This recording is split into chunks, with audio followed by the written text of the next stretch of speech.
여러분 안녕하십니까? NBS 투데이입니다. 외부에서 의도치 않게 유입된 농약으로 친환경 농산물 인증을 취소당하는 농가들의 피해 사례가 적지 않은데요. 현행 친환경 농산물 인증 제도의 변화가 필요하다는 영농 현장의 목소리가 높아지고 있습니다. 이에 최근 국회에서 잔류농약 검출 여부라는 결과 중심의 친환경 인증 기준을 개선하기 위한 토론회가 열렸습니다. 이호철 기자입니다. 환경농업단체연합회는 8일 국회에서 친환경 농산물 인증제도를 개선하기 위한 토론회를 열었습니다. 이날 토론회에 참석한 전문가들은 잔류 농약 검사 위주의 친환경 농산물 인증제를 개편해야 한다고 한 목소리를 냈습니다. 최근 친환경 농가 사이에선 농약을 전혀 사용하지 않았는데도 해당 성분이 검출돼 친환경 인증이 취소되는 사례가 다수 발생하고 있습니다.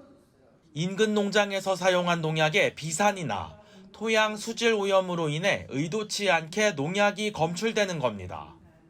저는 지난해 유기농 인증 심사 과정 중에 저희 밭에서 화학 농약 성분이 나왔다고 하여 유기농 인증 취소를 당하였고, 제가 농사 지은 귤을 유기농으로 판매를 할 수가 없어서 큰 피해를 감수했습니다. 저는 농약을 친 일이 없으므로 옆밭에서 농약이 날아온 것인지 이유를 알 수가 없었기 때문에 재심사 청구를 하였습니다. 이 같은 엄격한 인증 과정은 친환경 농가들로 하여금 친환경 농법을 포기하게 하는 요인으로 작용하고 있습니다.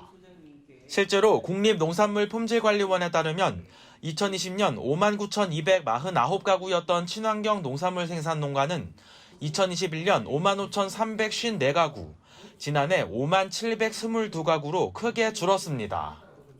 이날 토론회에서 발제를 맡은 국제유기심사원협회의 케이트 퍼비스 이사는 미국과 유럽에서도 잔류 농약 검사를 시행하고 있지만 한국처럼 농약 검출 여부를 결정적 기준으로 삼는 건 아니라고 말했습니다.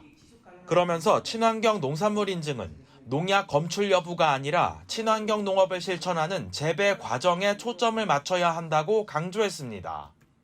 Okay, so our position remains that organic certification should be decided by practices and processes to minimise contamination, not by the detection of contamination.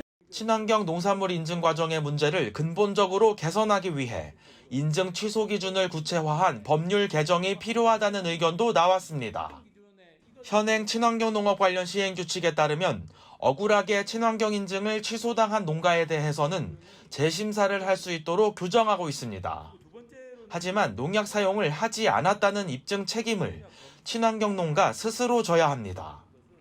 이는 농민들에게 상당한 부담으로 작용할 수밖에 없습니다. 하승수 농본 대표는 이 같은 문제를 해결하기 위해 법률에서 친환경 인증에 대한 명확한 기준을 확립해야 한다고 말했습니다.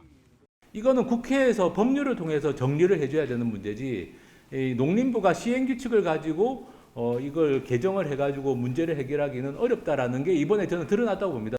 이번 토론회에 참석한 신정훈 더불어민주당 의원과 윤미향 무소속 의원은 경직된 친환경 농업 인증제의 개선을 위해 국회 차원의 논의를 이어나가겠다고 밝혔습니다. NBS 이호철입니다.